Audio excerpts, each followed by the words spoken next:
For today's video mga idol, at magluto tayo ng chicken curry. Muna natin prituhin ang ating potato at saka carrots para lutong-luto siya mga idol.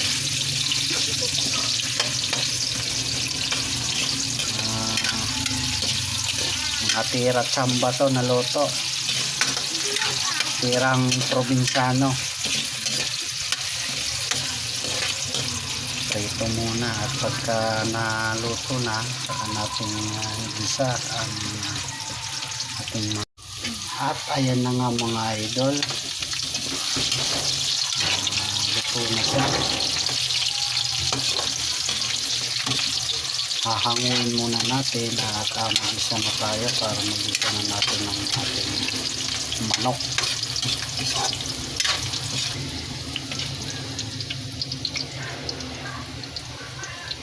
Lagyan muna natin.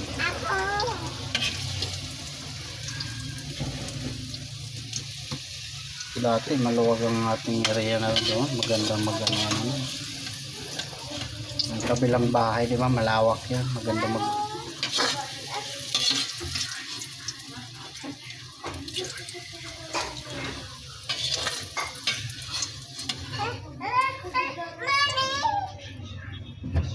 Tapos bawasan natin yung mantika, medyo madami mga idol.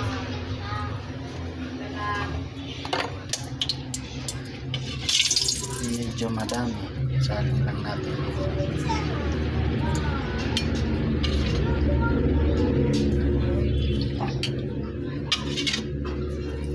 Madami.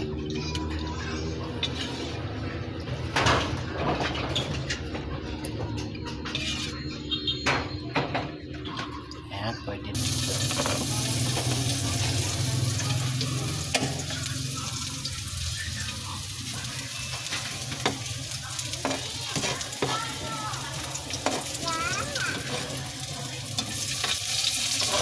Mag-isa na tayo ng bawang at saka luya. Bawang sibuyas lang pala mga ito.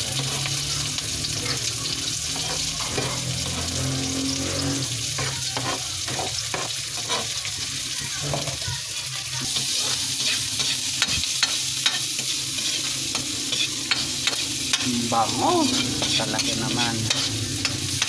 Ubos na naman ng isang kaldero nito, bahaw.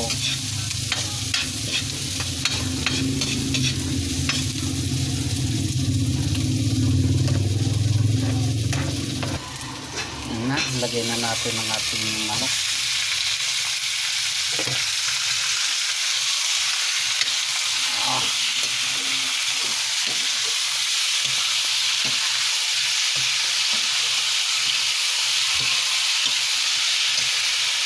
Dadamihan na naman ng kain ito, panigurado.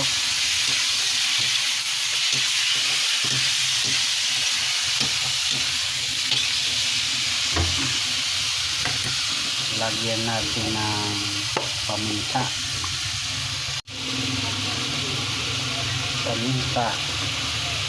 Kunti lang.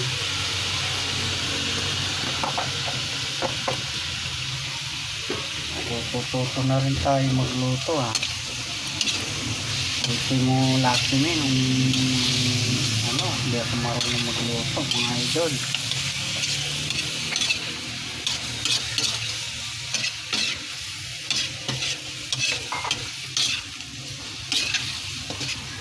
Na. Lagyan natin ng Knorr cube, asin,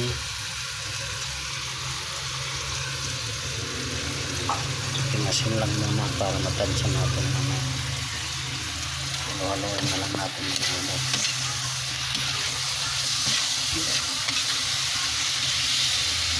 wow, talaga naman goods na naman ang ating hapunan.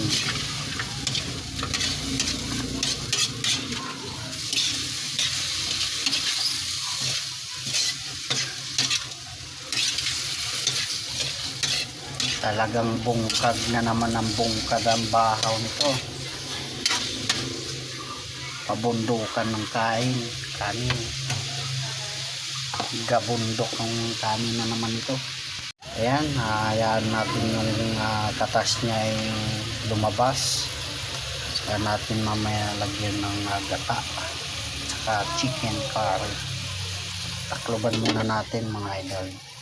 At ayan, lumabas na yung katas niya mga idol. Hindi natin nilagyan ng tubig yan.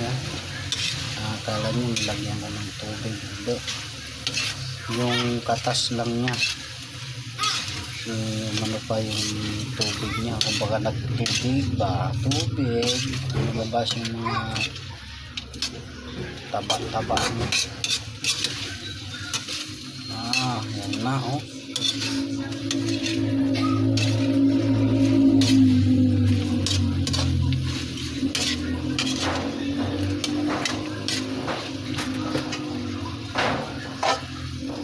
Takloban natin ulit. Ayan na nga.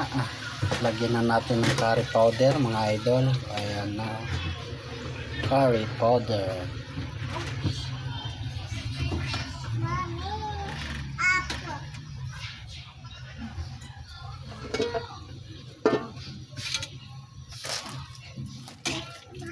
Haluin lang natin.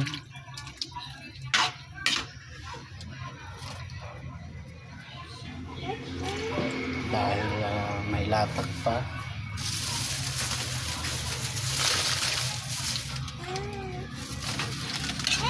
Lagyan natin kumulo at lagyan natin mamaya yung purong gata mga idol para masarap.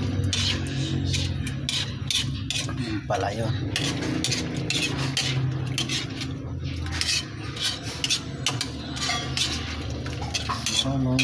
Ayan na mga idol, pulo na. Pero sa dami pa ng sabaw, kailangan muna natin paigay-igay ganito para ano na natin ng gata para goods yung gata ang magano ng ano niya, magano ng lasa, para malasa mga idol. Ayan, kunti na yung tubig mga idol. Lagyan na natin ng gata. Purong gata mga idol. Sarap na naman ng ating hapunan nito. Talagang taog na naman ang kanin nito. Idol, oh. Wow. Natin isama yung latak. No, naninilaw-dilaw mga idol. Talaga naman. Sabaw pa lang yan, ulam na. Yan na nga, kumukulo na mga idol, mga lods. Oh, alright. Let me test. Kung pasok sa ating panlasa.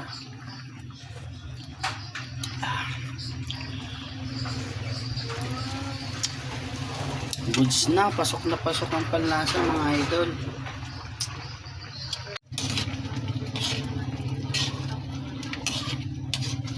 Maganda nga yung nagmamantika nito mga idol. Yung pinapaigan talaga, yung nagmamantika na yung ano niya, yung sabaw.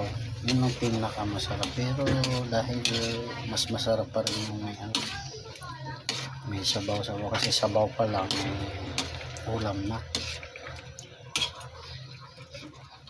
Ayan mga idol, ilagay na natin tong mga gulay-gulay na prenito natin kanina, pati yung siling tawag.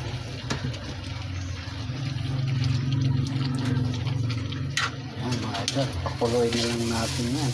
Ibis na yan.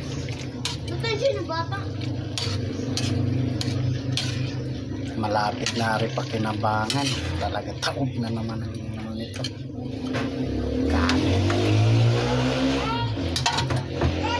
Ayan na, hanguin na natin mga idol at nang masimulan na.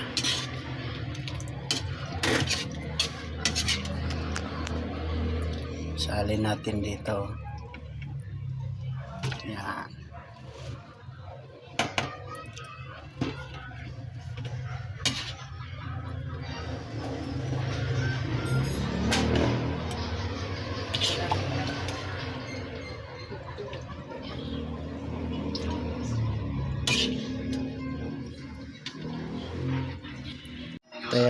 ating finished product mga idol. Kainan na.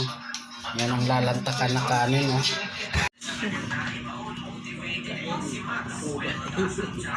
Naman mga idol, kainan na naman. Yan lang ang buhay kasimple. Kunti lang, baka sabihin. Ilan tayo.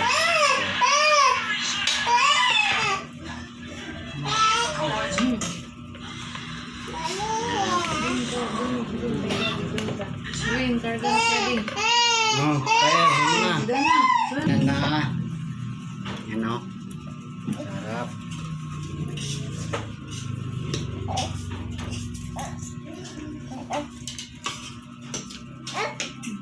Baboy na yung kalkal. Ay, oo, baka. Baka, Mami, pinaglalaroan lang. Pero mas makasat baboy. Sige, baka. Napaiba naman sa adobo. Kain ka. Lagi kami adobo. Kaya rin kakari-kari yan ata. Balatis baka.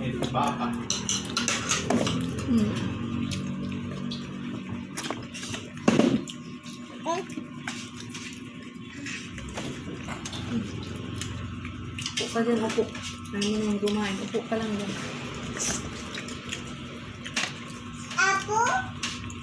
Susundon kay iba-iba lang natin. Kanya-kanya man na dikarte. Style. Depende din pala sa kung saan namin. Kanya-kanya yung style ng pagluluto. Dapat nila mga kuwan na panglasa. Hindi kami pagtitin ko ng sariling panglasa. Ngunit na naman sekreto.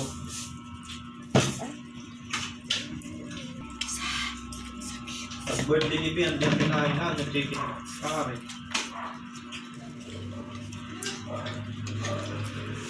Gamo na yung akin, nagsirap. Hanggang dyan na lang mga idol. Bye-bye.